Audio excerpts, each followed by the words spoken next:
Okay, చూడండి next మనం మొదలు పెట్టుకునేటువంటి కాన్సెప్ట్ ఏంటంటే పోలరైజేషన్, ధ్రువణం. అదేవిధంగా మన నెక్స్ట్ చాప్టర్లో పోలరైజేషన్. లాస్ట్ క్లాస్లో మనం డైఫ్రాక్షన్ అలాగే ఇంటర్ఫియరెన్స్ గురించి చూసాం. ఈ ముందు చెప్పుకున్నటువంటి లెసన్స్ నుంచి మనం అర్థం చేసుకుంది ఏంటన్నట్లయితే డైఫ్రాక్షన్ జరగాలన్నా ఇంటర్ఫియరెన్స్ జరగాలన్నా లైట్కి సంబంధించి వేవ్ నేచర్ ఉందా మనం తీసుకోవాలి. అదేవిధంగా కాంతికి సంబంధించి తరంగ స్వభావం వేవ్ నేచర్ ఉందని మనం తీసుకున్నాం. అదేవిధంగా మా ముందు చెప్పుకున్నటువంటి లెసన్స్ ప్రకారం డైఫ్రాక్షన్ ఇంటర్ఫియరెన్స్ తీసుకున్నట్లయితే లైట్కి వేవ్ నేచర్ ఉందని తీసుకున్నాం. మరి అయితే అది ఏ వేవ్ నేచర్ అది? లాంగిట్యూడినలా లేకపోతే ట్రాన్స్వర్సా?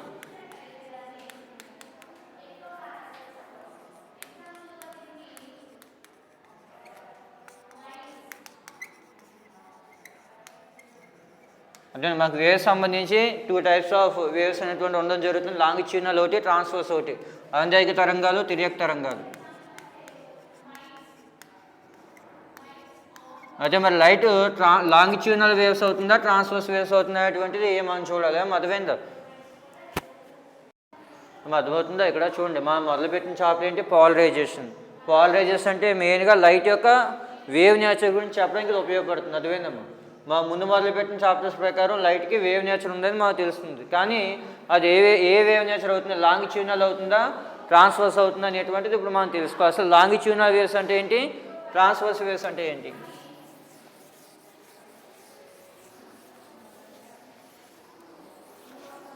ఫస్ట్ లాంగిట్యూడినల్ వేవ్స్ అంటే ఏంటో చూద్దాం.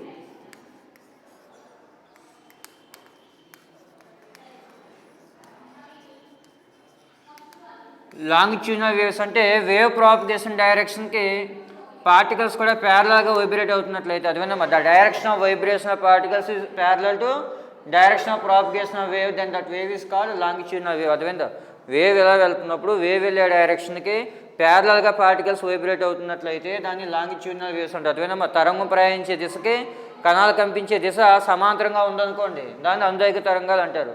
ఫర్ ఎగ్జాంపుల్ స్ప్రింగ్ని కంపేర్ చేసామనుకోండి, ఆ స్ప్రింగ్లో వేవ్ ప్రాపగేట్ అయ్యే డైరెక్షన్కి పార్టికల్స్ వైబ్రేట్ అయ్యే డైరెక్షన్ ప్యారలల్గా ఉంటుంది. వాటిని లాంగిట్యూడినల్ వేవ్స్గా మనం చెప్పడం జరుగుతుంది. అలా కాకుండా ట్రాన్స్వర్స్ వేవ్స్ అనుకోండి,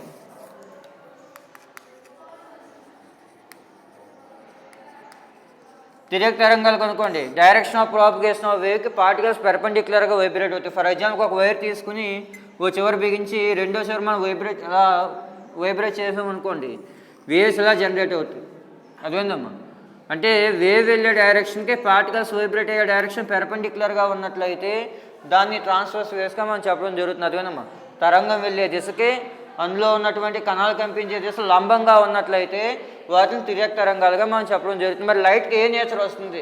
లాంగిట్యూడినల్ వేవ్ నేచర్ వస్తుందా ట్రాన్స్వర్స్ వేవ్ నేచర్ వస్తుందా అనేటువంటి ఇప్పుడు చూద్దాం.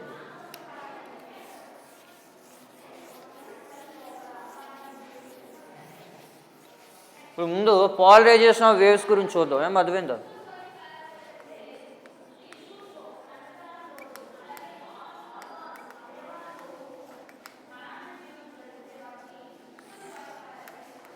అదేనమ్మా, పోలరైజేషన్ ఆఫ్ వేవ్స్, తరంగాల యొక్క ధ్రువణం అంటాం. ఇక్కడ చూడండి, 2 స్లిట్లు తీసుకోండి, 2 చీలికలు తీసుకోండి.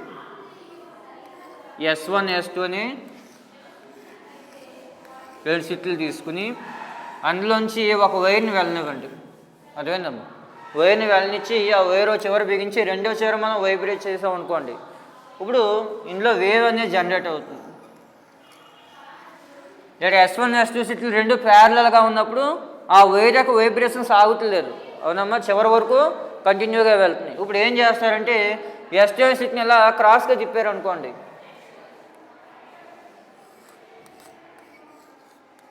S1 ఇలా ఉంచి దీనికి 90 degrees యాంగిల్లో S2ని మనం తిప్పినట్లయితే ఆ వేవ్ ఏమవుతుంది? S2 వరకు వచ్చి ఆగిపోతుంది. అదేందమ్మా? ముందు 2 స్లిట్లు ప్యారలల్గా ఉన్నప్పుడు వేవ్ ఆగుతుంది, కంటిన్యూగా వెళ్తుంది. S2 స్లిట్ని ఎప్పుడైతే మనం తిప్పామో వేవ్ ఏమవుతుంది? ఇక్కడ వరకు వచ్చి ఆగిపోవడం జరుగుతుంది. అంటే ఇక్కడ ట్రాన్స్వర్స్ వేవ్స్ అనేటువంటివి 2 స్లిట్లు ప్యారలల్గా ఉన్నప్పుడు మాత్రమే వెళ్తున్నాయి. అందులో ఏ ఒక్క స్లిట్ మనం రొటేట్ అయినా కానీ ఏమవుతుంది? ఆగిపోవడం జరుగుతుంది. ఇప్పుడు లాంగిట్యూడినల్ వేవ్స్ చూద్దాం. అదేనమ్మా తిర్యక్ తరంగాలకు వచ్చినప్పుడు మనం ఫస్ట్ ఏం చేస్తున్నాం, ట్రాన్స్వర్స్ వేవ్ గురించి నేర్చుకుంటున్నాం, తిర్యక్ తరంగాల గురించి. ఇక్కడ S1 S2 రెండు చీలికలు తీసుకున్నాం, అదేవిధంగా రెండు చీలికలు సమానంగా ఉన్నప్పుడు మాత్రమే తరంగాలు అనేవి రావడం జరుగుతుంది. అదేవిధంగా అందులో ఏ ఒక్క చీలిక దీనికి సమానంగా లేకపోయినా తరంగం అనేది ఆగిపోవడం జరుగుతుంది. ఇప్పుడు అనుదైర్ఘ్య తరంగాలు చూద్దాం, లాంగిట్యూడినల్ వేవ్స్.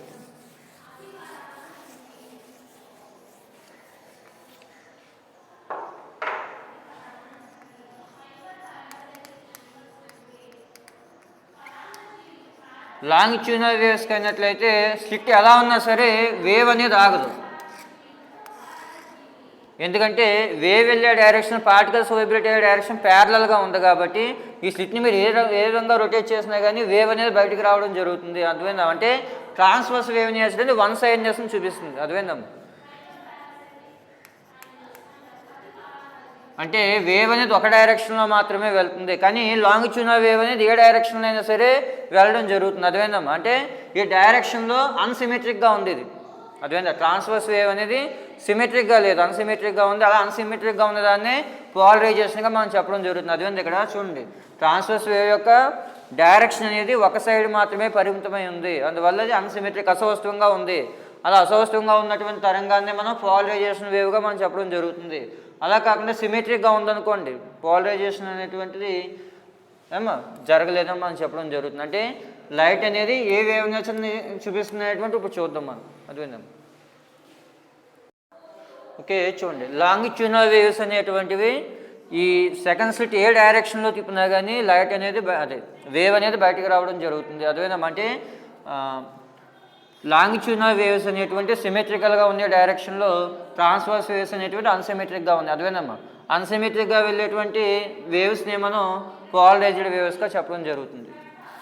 ఇప్పుడు లైట్కి సంబంధించి పోలరైజేషన్ చూద్దాం.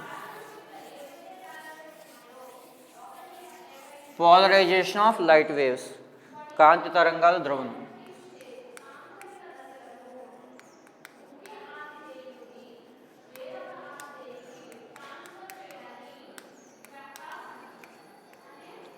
అంతకుముందు S1 S2 స్లిట్లు తీసుకుని మనం ట్రాన్స్వర్స్ వేవ్ నేచర్ చూసాం. ఇప్పుడు ఏంటంటే లైట్కి సంబంధించి క్రిస్టల్ తీసుకోవాలి. స్లిట్ బదులు ఏం తీసుకోవాలమ్మా? క్రిస్టల్ తీసుకోవాలి. దీన్ని క్రిస్టల్ యాక్సిస్గా మనం చెప్తాం. అర్థమైందా? ఇక్కడ టోర్మలిన్ క్రిస్టల్ తీసుకోవాలి. అదేనమ్మా టోర్మలిన్. ఇప్పుడు అన్పోలరైజ్డ్ లైట్ని ఏ విధంగా చూపించాలి? ఇది సాధారణ కాంతి అన్నమాట. ఏదైతే ధ్రువణం చెందకుండా ఉంటుందో ఆ కాంతిని ఈ విధంగా చూపించాలి. అంటే దీని అర్థం అన్ని డైరెక్షన్స్లోనూ లైట్ వెళ్తుందని. అర్థమైందా? ఇది ఎప్పుడైతే ఈ క్రిస్టల్లోంచి వెళ్ళిందో ఈ క్రిస్టల్ యాక్సిస్కి ప్యారలల్గా ఉన్నటువంటి కాంపోనెంట్లు మాత్రమే బయటికి రావడం జరుగుతుంది, మిగిలిన లైట్ అంతా ఆగిపోతుంది. ఈ క్రిస్టల్ యాక్సిస్కి ప్యారలల్గా ఉంది ఈ కాంపోనెంటే కదా, అందువల్ల ఈ కాంపోనెంట్లు మాత్రమే బయటికి రావడం జరుగుతుంది. అర్థమైందా? ఇప్పుడు ఈ క్రిస్టల్ యాక్సిస్ రెండు ప్యారలల్గా ఉన్నాయి కాబట్టి లైట్ బయటికి రావడం జరుగుతుంది. అదే రెండు క్రిస్టల్ యాక్సిస్లో ప్యారలల్గా ఉన్నప్పుడు ఈ పోలరైజ్డ్ లైట్ అనేటువంటిది బయటకు రావడం జరుగుతుంది. ఇప్పుడు క్రిస్టల్ని 90 degrees రొటేట్ చేయండి. అంటే ఈ రెండు యాక్సిస్లు ఒకదానికొకటి పెర్పెండిక్యులర్గా ఉండేది ఈ క్రిస్టల్ మనం రొటేట్ చేసామనుకోండి,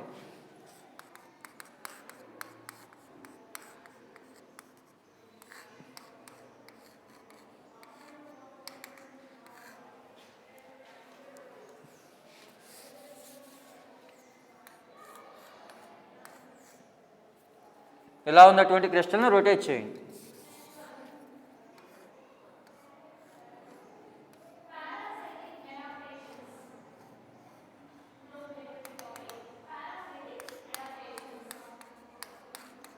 ఇప్పుడు మనం నో లైట్ అనమాట. ఇక్కడ లైట్ అనేటువంటిది బయటికి రావడం జరగదు. అర్థమైందమ్మా? అంటే రెండు యాక్సిస్లు ప్యారలల్గా ఉన్నప్పుడు మాత్రమే లైట్ అనేది బయటికి రావడం జరుగుతుంది. ఇదే మనం లాంగిట్యూడినల్ వేవ్స్ గమనించామనుకోండి, ట్రాన్స్వర్స్ వేవ్స్ కాకుండా లాంగిట్యూడినల్ వేవ్స్ గమనించినట్లయితే ఏ డైరెక్షన్లో మనం క్రిస్టల్ రొటేట్ చేసినా లైట్ ఏం బయటికి రావడం జరుగుతుంది. అర్థమైందమ్మా? అంటే లైట్కి సంబంధించి ట్రాన్స్వర్స్ వేవ్ నేచర్ ఉందా మాకు అర్థమవుతుంది. అర్థమైందమ్మా? అంటే లైట్ అనేటువంటిది ఇప్పుడు పోలరైజేషన్ కాన్సెప్ట్ ప్రకారం ఏ వేవ్ నేచర్ ఉంది? Transverse wave nature.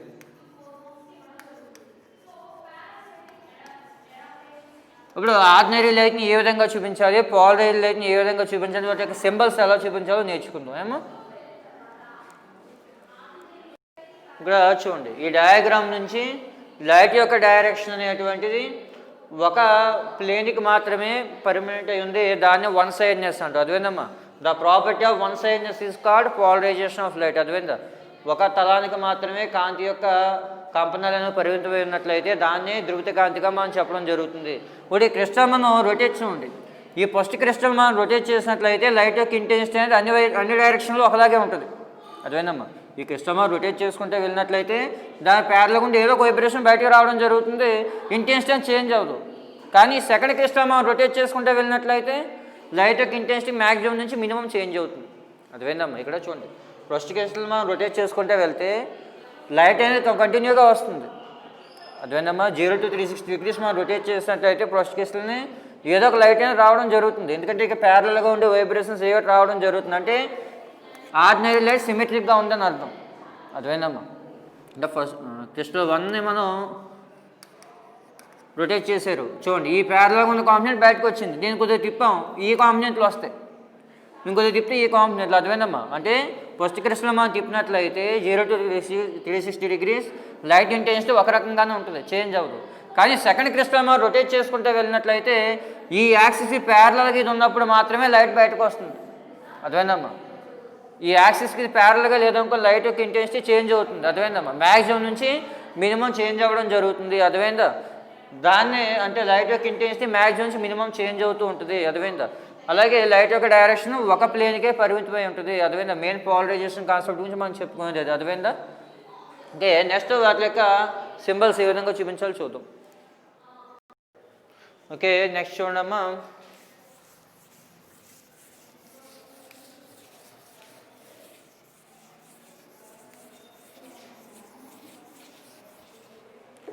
Representation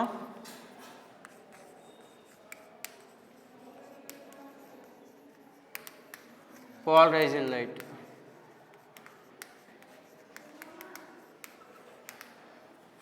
polarised లైట్ని ఏ విధంగా రిప్రజెంట్ చేయాలి? అన్పోలరైజ్డ్ లైట్ అనుకోండి అంటే సాధారణ కాంతి, ఆర్డినరీ లైట్, దాన్ని అన్పోలరైజ్డ్ లైట్ అంటాం. అదేవిధమ్మా అంటే వైబ్రేషన్స్ అన్ని డైరెక్షన్స్లో ఉన్నటువంటి లైట్ని అన్పోలరైజ్డ్ లైట్ లేదా సాధారణ కాంతిగా మనం చెప్పడం జరుగుతుంది. దాన్ని ఈ విధంగా చూపిస్తాం. లేదంటే లైట్ ఈ డైరెక్షన్లో వెళ్తుంది అనుకోండి, ఇలా డాట్ యారో రెండు పెట్టారు.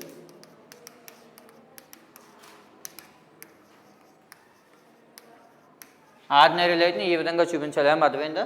లైట్ ఒక డైరెక్షన్ ఈ డైరెక్షన్లో ఉంటే దానికి డాట్ యారో రెండు పెట్టి చూపించాలి. ఇక్కడ డాట్ అంటే ఏంటి, యారో అంటే ఏంటో చూద్దాం. అలాగే ప్లేన్ పోలరైజ్డ్ లైట్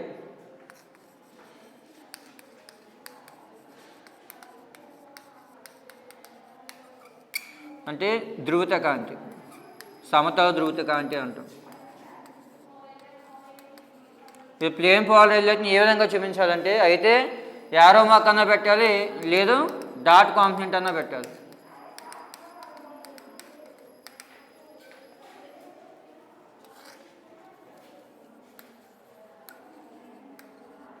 అదేవిధంగా చూడండి, ఆర్డినరీ లైట్లో యారో కాంపోనెంట్లో డాట్ కాంపోనెంట్ రెండో వేసి చూపించాం. అదేవిధంగా అదే పోలరైజ్డ్ లైట్లో అయితే యారో కాంపోనెంట్లు అన్న వేసాం లేదా డాట్ కాంపోనెంట్లు అన్న వేసాం. అంటే దాని అర్థం చూడండి, బోర్డు పెర్పెండిక్యులర్గా వైబ్రేషన్స్ ఉన్నాయి అనుకోండి, లైట్వి యారో కాంపోనెంట్లతో చూపించారు. అదేవిధంగా ఇది లైట్ వెళ్ళే డైరెక్షన్, ఈ ప్లేను ప్రాపగేషన్ ఆఫ్ వేవ్. అదేవిధమ్మా దాని పెర్పెండిక్యులర్గా direction of vibration of waves ఉన్నాయి అనుకోండి, దాన్ని ఏమో యారో కాంపోనెంట్లతో చూపించాలి. అలా కాకుండా బోర్డు పెర్పెండిక్యులర్గా వైబ్రేషన్స్ ఉన్నాయి అనుకోండి, అంటే డైరెక్షన్ మీ వైపుకు ఉందనుకోండి, దాన్ని డాట్తో చూపించాలి. అర్థమైందా? అయితే యారో కాంపోనెంట్లు చూపించినా అది పోలరైజ్డ్ లైటే, డాట్ కాంపోనెంట్లు చూపించినా పోలరైజ్డ్ లైటే. కాకపోతే దాని అర్థం ఏంటి, ఇక్కడ వైబ్రేషన్స్ అనేవి ప్లేన్ ప్యారలల్గా ఉంటాయి, దాన్ని ఏమో యారో కాంపోనెంట్లు డబుల్ యారో కాంపోనెంట్లతో చూపించాలి. అలా కాకుండా పెర్పెండిక్యులర్గా ఉంటే డాట్లు పెట్టి చూపించాలి. ఏమో అర్థమైందా? అది ఇంకే తర్వాత వచ్చి ప్లేన్ ఆఫ్ పోలరైజేషన్.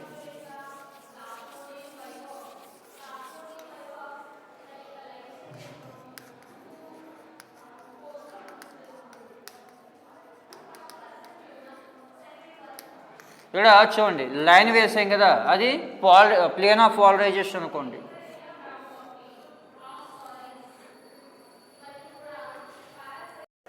ఇక్కడ చూడండి నెక్స్ట్ వచ్చి ప్లేన్ ఆఫ్ పోలరైజేషన్. ఒక టోర్మలన్ క్రిస్టల్ నుంచి ఆర్డినరీ లైట్ మనం పంపించామనుకోండి,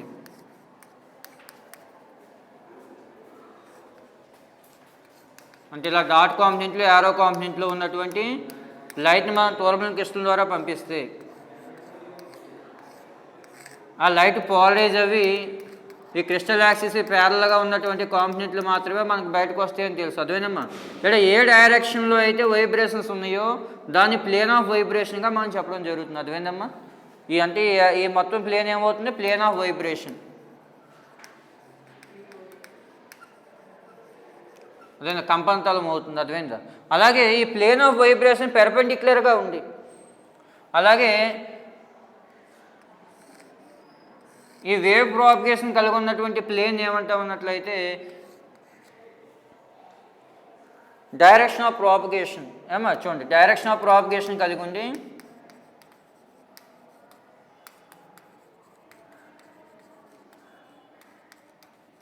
అదేనమ్మా డైరెక్షన్ ఆఫ్ ప్రాపగేషన్ కలిగి ఉండి వైబ్రేషన్స్ లేనటువంటి ప్లేన్ ఏమంటాం, ప్లేన్ ఆఫ్ పోలరైజేషన్గా మనం చెప్పడం జరుగుతుంది.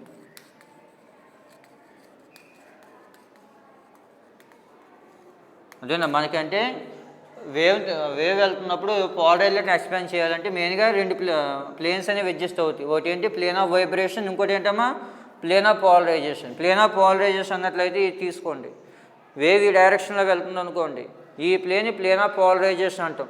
దీని పెర్పెండిక్యులర్గా లైట్ వైబ్రేషన్స్ ఉన్నాయి కదా, దాన్ని ప్లేన్ ఆఫ్ వైబ్రేషన్ అంటాం. అదేందమ్మా అది ఈ విధంగా రెండు ప్లేన్స్ అనేవి అడ్జస్ట్ అవుతాయి. అదేందా ఓకే. నెక్స్ట్ పోలరైజేషన్ ఏ విధంగా మనం తయారు చేసుకోగలం, నెక్స్ట్ కాన్సెప్ట్ వచ్చి అది చూద్దాం. ఓకే నెక్స్ట్ చూడమ్మా మెథడ్ ఆఫ్ పోలరైజేషన్. అదేనమ్మా ధ్రువత కాంతిని పొందే విధానాల్లో ఫస్ట్ ఏంటి, పోలరైజేషన్ బై రిఫ్లెక్షన్, అంటే పరావర్తనం వల్ల ధ్రువత కాంతిని పొందే విధానం. అదేవిధంగా రిఫ్లెక్షన్ అంటే పరావర్తనం అని, పరావర్తనం వల్ల ధ్రువత కాంతిని పొందే విధానం. తర్వాత వచ్చి పోలరైజేషన్ బై రిఫ్రాక్షన్, అదేవిధంగా అంటే వక్రీభవనం వల్ల ధ్రువత కాంతిని పొందే విధానం. తర్వాత పోలరైజేషన్ బై డబల్ రిఫ్రాక్షన్ అంటే ద్వివక్రీభవనం వల్ల సమతల ధ్రువత కాంతిని పొందే విధానం. తర్వాత వచ్చి పోలరైజేషన్ బై స్కాటరింగ్ అంటే పరిక్షేపణం అంటాం. పరిక్షేపణం వల్ల సమతల ధ్రువత కాంతిని పొందే విధానం. ముఖ్యంగా మనకి 4 రకాల పద్ధతులు ఉన్నాయి. అందులో ఫస్ట్ చూద్దాం పోలరైజేషన్ బై రిఫ్లెక్షన్ చూద్దాం. అదేనా అంటే పరావర్తనం వల్ల సమతల ధ్రువత కాంతిని పొందే విధానం అని తెలుగులో. పరావర్తనం వల్ల సమతల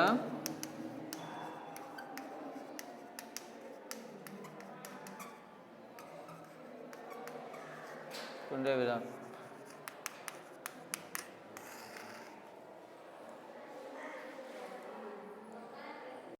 ఓకే చూడండి నెక్స్ట్ వచ్చి పోలరైజేషన్ బై రిఫ్లెక్షన్.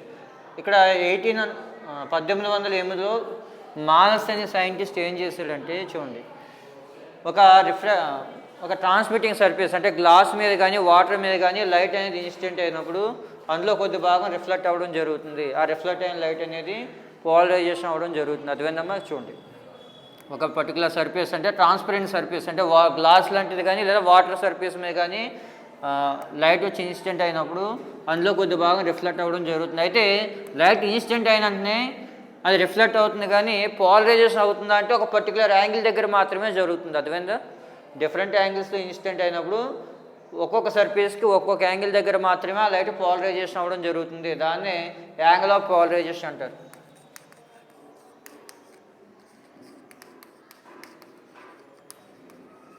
ధ్రువత కోణం అంటాం లేదా ధ్రువణ కోణం.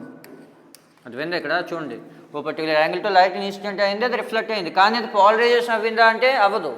ఒక సర్ఫేస్కి ఒక పర్టికులర్ యాంగిల్ దగ్గర మాత్రమే అది పోలరైజేషన్ అవ్వడం జరుగుతుంది. అదేవిధమ్మా అయితే 1808లో మాలస్ ఏం చెప్పాడంటే రిఫ్లెక్షన్ వల్ల పోలరైజేషన్ అవుతుందని చెప్పాడు తప్ప దాని గురించి క్లారిటీగా మనకి 1811లో బ్రోస్ట్ అనే సైంటిస్ట్ ఇంకా క్లియర్గా చెప్పడం జరిగింది. అదేవిధమ్మా ఒక పర్టికులర్ యాంగిల్ దగ్గర ఆ లైట్ పోలరైజేషన్ అవుతుందని చెప్పడం జరిగింది కాబట్టి ఆ యాంగిల్ని బోస్ట్ యాంగిల్గా కూడా చెప్పడం జరుగుతుంది. అర్థమైందా?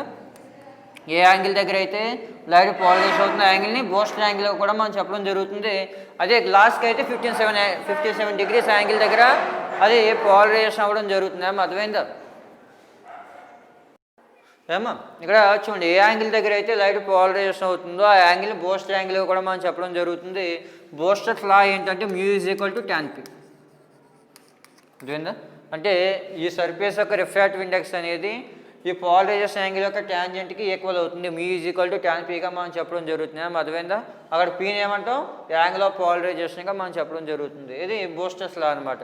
అంటే దీని గురించి ముందు చెప్పిన మాల్స్ అయినప్పటికీ కూడా ఆ యాంగిల్ గురించి క్లియర్గా చెప్పింది ఎవరంటే బూస్టర్, కాబట్టి దాని బూస్టర్స్ లా కూడా అంటారు. అర్థమైందమ్మా? ఇక్కడ రిఫ్రాక్టివ్ ఇండెక్స్కి, ఒక సర్ఫేస్ యొక్క రిఫ్రాక్టివ్ ఇండెక్స్కి పోలరైజేషన్ యాంగిల్ కొంచెం రిలేషన్ ఏంటంటే μ tan p. అలాగే ఇక్కడ చూడండి, ఇది పి యాంగిల్తో రిఫ్లెక్ట్ అయ్యింది. అదేనా, P angle to incident P యాంగిల్తో రిఫ్లెక్ట్ అయింది, ఆర్ యాంగిల్తో రిఫ్రాక్ట్ అయింది. ఇప్పుడు ఈ పోలరైజేషన్ ఇన్సిడెంట్ యాంగిల్కి రిఫ్రాక్షన్ యాంగిల్కి మధ్య ఉన్నటువంటి రిలేషన్ చూద్దాం. అర్థమైందా? అలాగే ఇక్కడ R plus P is equal to 90 degrees అవుతుందో అది అలాగో చూద్దాం.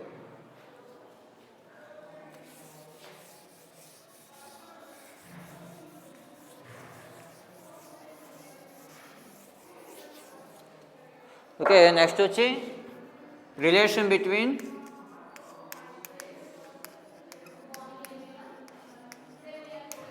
Reflected and refraction angles.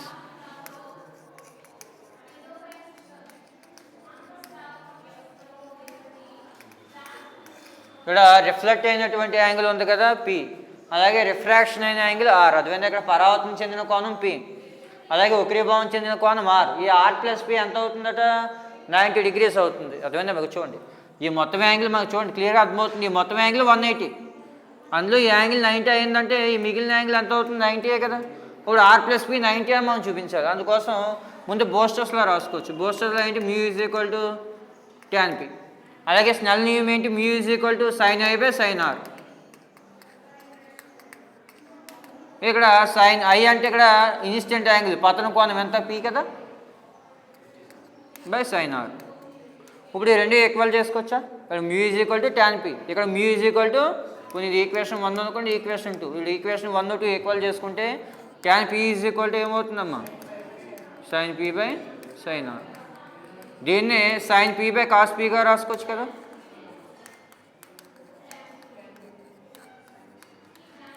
ఈ రెండు క్యాన్సిల్ అయిపోతే cos p sin r. దీన్నే sin π/2 లేదా sin 90 - pగా రాసుకోవచ్చు కదా. sin 90 - p అంటే cos p కదా, sin r. రెండు వైపులా సైనే కాబట్టి 90 - p r, లేదా r ప్లస్ p ఏమవుతుందమ్మా, 90 degrees. అంటే ఇక్కడ ఇన్స్టెంట్ రిఫ్రాక్టర్ రెండు ఒకదానికొకటి పెర్పెండిక్యులర్గా ఉంటాయి. అదేవిధంగా ఆర్ ప్లస్ పి 90 అయిందంటే మిగిలిన యాంగిల్ 90 degrees కదా. అంటే ఈ రెండే రేసు ఒకదానికోటి పెర్పెండిక్యులర్గా వెళ్ళడం జరుగుతుంది. అదేవిధంగా పోలరైజ్డ్ లైట్, రిఫ్రాక్టర్ లైట్ రెండు కూడా ఒకదానికోటి 90 degrees యాంగిల్తో వెళ్ళడం జరుగుతుంది. దీన్నే బూస్టర్స్ లాగా మనం చెప్పడం జరుగుతుంది. అర్థమైందా? ఓకే.